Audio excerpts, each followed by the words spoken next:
Okay, so we're gonna be pulling out these potatoes, and I'm just gonna be doing all of them, even though these guys are still green, because it's been raining for like a week straight, and I'm worried that if I leave them in, they're gonna rot, even if they're not big enough. Because just looking at those guys, I'd think that they still got more time to grow.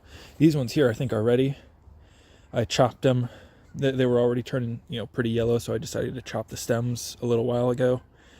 And I just left them on top for now. But yeah, these guys are they're still growing, so I don't know what it's gonna look like underneath. It's just been really weird trying to harvest things with this rain, because I got this guy here, which I still don't know if it's even ripe for collecting seeds. This isn't for eating. This is going to be for collecting seeds. This cucumber, and it's been turning yellow. That's the bottom of it from how it was kind of laying like this the whole time, and so it's already starting to go bad here on the top. I've got a lot of corking going on here, and I just don't know if the seeds are even ripe in this, because I had a squash that a summer squash that I tried doing the same thing with, and all the seeds were just immature. So we'll see what happens. I'll start pulling these guys up here in a second, and I'll show you guys what it looks like. Okay, so I've only just started, and this is where that one plant was that was chopped. I can still see the original potato here that it grew out of, and I'm already finding stuff, about 14 inches away. This guy here, a little green, unfortunately, but still in pretty decent condition considering the worms that are just hanging out right next to it. Got a lot of really punky wood just coming through here because it's all just been breaking down real nicely. So I'm just trying to go as gently as I can, because this wood here is actually a little compacted, and I don't want to accidentally stab into some of these potatoes that I'm pulling up here. So far they're all pretty small in size, kind of like last time. Nothing too impressionable just yet. But I'm going to keep going, just collecting as many as I can, and we'll see what we come up with. Here's another one. This is this main stem here from this one here, because I had one here, went all the way across down there. If I can even show you this long old root. One of these guys was just all the way over there. So these guys really like to grow laterally, this variety, as opposed to just down into the ground or up into the air. All right, look at that one. It looks like our first big one here. Oh my gosh, look at that. Look at that. That's going in the pile. There's our other big one so far. A little thicker, a little wider, but this one, oh, look at that. Okay, so we're about halfway through our potato row. Got all the old plants here coming up. And this is what we got so far for potatoes. We've got a couple nuts that I've been finding, but it's actually a pretty good amount. This is probably the most I've gotten out of any one spot or location before, and off of like the amount of potatoes that I've planted, it was pretty good. We've got a couple of decent sized ones here. This is the size that I was hoping to be getting. So there's a lot of small ones, a couple green ones, because I should have maybe brought in some more wood chips to cover up the stems a little bit deeper. But it's a pretty good amount so far here. We could probably finish this amount in like maybe 2 weeks at most. So it's not like we're going to be living off of anything here. Not that I was planning on it, but it's a good amount compared to what I've gotten before. I am still concerned about these ones being a lot smaller, just because, like I said, they just don't look like they're done growing at all. But we'll see what happens when we get there. I'm definitely noticing a lot more lateral growth. The potatoes themselves are a lot more spread out from the center of the stem where you would think to find them. I'm still finding tons of little spots where there were more growing here. You can see right there. I'm also noticing the wood chips. The wood chips are very punky. They're breaking down pretty quickly. But I'm also noticing still a ton of, here's the cardboard that I put down. It's been over a year since I put this down. There's still a small papery layer there. And there's still actually a lot of plant growth here. Look at that. Is that a slug? Looks like a slug.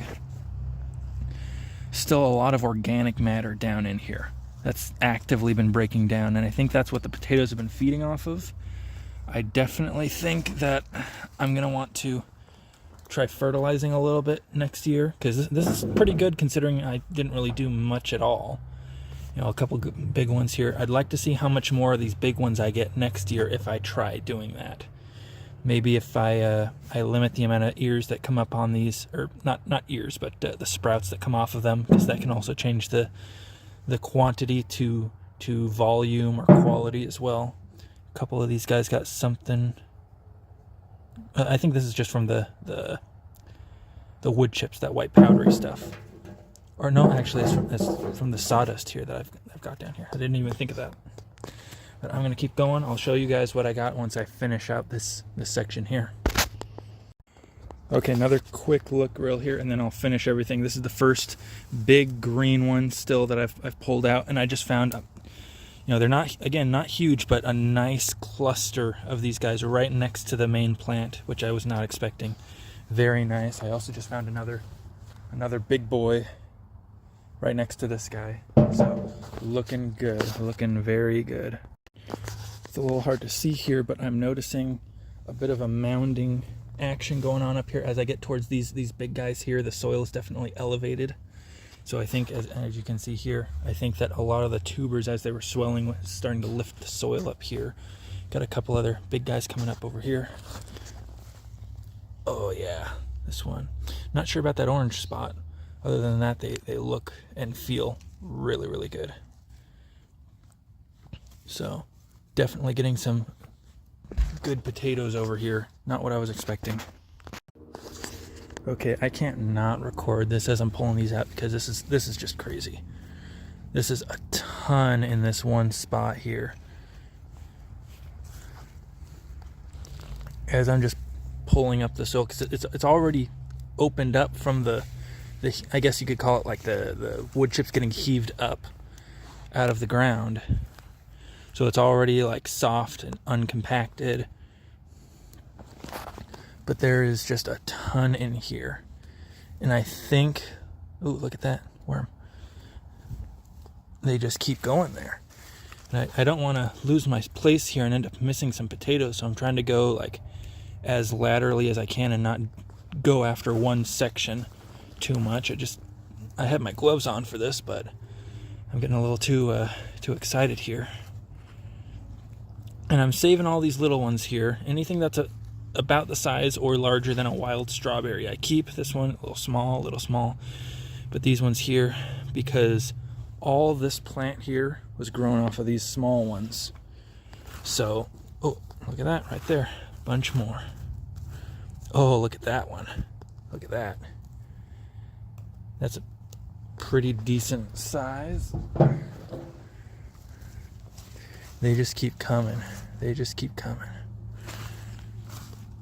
This is very, very satisfactory. All right, I'm gonna try to get all of these harvested out so you guys can see what it looks like when it's finished. I'm trying to hurry here. Okay, another update here. So I just got into the whole meat of the second half, and I'm finding tons of large ones here. And this is all from this guy here. So you can see that's what I've been digging through so far. And this guy right there is just one plant. And you can see just how massive the stem was on this guy. I was tossing this entire guy over during the late summer, trying to make sure that all the wood chips were covered up in this area. And I could see that mound that was forming in this location. And you can see just how much foliage is here. All these guys were all these little ones over here were running away from this guy because it was just completely smothering them. And this is my favorite part. Look at how small. This is the original potato that I grew from. That's smaller than this guy here.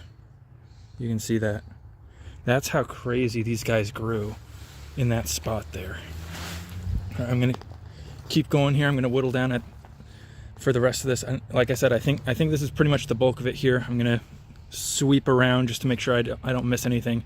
But I think this is pretty much it. I'll show you guys what the full harvest looks like here in a second.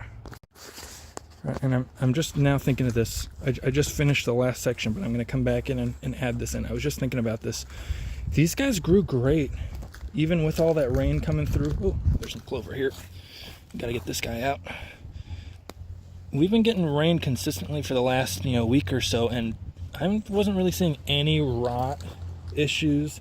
And I don't know if it's because, like I said, I'll mention this in the next part, they weren't in the soil, they were on top of the soil, buried in the wood chip. So I don't know if, they weren't necessarily growing too deep into the clay. So I don't know if they were just kind of naturally aerated by being on top of the soil, or if this variety was grown by natives up in Washington for a long time. So, I mean, part of me wants to say that these guys were kind of adapted to a wet climate, but at the same time, they were kind of in an advantageous situation here because they weren't like in the soil, in the clay, like some of my other plants that aren't doing as hot. I'm hoping that the asparagus here does well over winter. These guys are definitely a lot deeper in the ground, so we'll see how waterlogged they get, if they have any root rot issues, if they don't come back next spring. We'll see what happens. But yeah, really, really exciting stuff here. A lot of foliage here. Really, really like that. And here it is, the whole row dug up. This was for reference, you guys, this was about a 1 foot wide by 10 foot long row that I did. And like, just to put in comparison, kind of, this is what the foliage kind of looked like.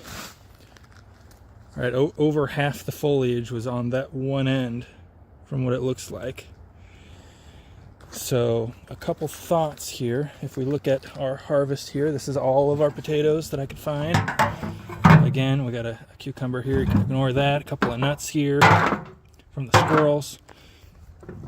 I'm willing to say probably about half this volume coming from these large guys all came from that one end. So all these guys, I think one of those, all these big boys here, all these ones with mud on them, you can kind of see here. I'm going to take that one. So I also noticed that a couple of these guys, if I can find it now, had some insect damage on them. All right, so far it looks like these two here, you can see they've eaten into them just a little bit. Other than that, they've been pretty much disease-free from what I can tell. Got some centipedes that I found in the soil there. A lot of worms, a couple other bugs, but mostly, yeah, no insect damage at all. Very few, if any, rotting, and it's kind of hard to tell, again, if they were the seed potatoes or if they were just small ones that didn't quite make it. But this is a pretty good haul. This is probably twice as much as I've ever gotten in any one year. And most of them, like I said, most of them came from this last third. And I think the reasoning for it is, if you look up here, boom, big tree. And it was kind of an experiment. I wanted to see how they did in this location. I had mostly full sun in this side here, and then a partial shade to maybe about half shade almost, if we go on the more extreme side of estimating here. And like, just kind of the size comparison between some of these stems here is astonishing. These guys, are about a pencil thick compared to our biggest producer here, which is, thicker than my thumb at the base here. Very, very thick, very heavy too. This guy was definitely drinking a lot of water. And so I think I'll be getting a lot more next year if I grow them out maybe over here somewhere where they get a lot more direct sunlight. Because I think that was our big limiting factor in terms of size for some of these, because they were all really small over here, really spread out, very concentrated here, very large right next to each other. That's where that mounding effect in the wood chips came from that I saw. And I think the wood chips definitely did a lot of help. I've been seeing a ton of mushrooms in here. A lot of, I've been seeing slugs, and I've been seeing mushrooms, like when they're small, just before they pop up out of the ground and then open up their dome shape. So I'm thinking that, a lot of fungal activity in here has also definitely been doing a bit of passive fertilizing as well, which is what the wood chips were meant to do. The wood chips on top of the soil. Like I said, they didn't really go into the soil. The potatoes did not really go into the soil much at all. Like I said, a little bit over here, which is why they're muddy. They were starting to dig little holes into the soil because they were getting so big. But they were laid pretty much just on top of the soil and then buried in the wood chips. And I think a lot of that nutrients was coming from, you can see here, all this wood just breaking down. A lot of fungal growth here. And that fungal growth is what feeds these plants. That's the conversion that brings all the nutrients in this wood to the plants. So yeah, so I was hoping to get, more large ones. Maybe that's just wishful thinking. I've been growing these for 3 years now, and they've almost always been about this size, maybe a third the volume. So a lot smaller ones, and definitely a lot less overall. So this is definitely much more satisfactory than I've gotten in the past. I'm hoping next year, I'm going to be saving all the green ones and a lot of the small ones, because like I said, this is probably about the largest that these are the size of the seed potatoes that I put in the ground. So they weren't very big to begin with. So you don't necessarily have to plant the biggest potatoes to get good size potatoes to grow in the ground. It's really fun seeing that happen. So I hope you guys enjoyed watching this. I'm going to go toss that into the mulch pile, and I'll see you guys around.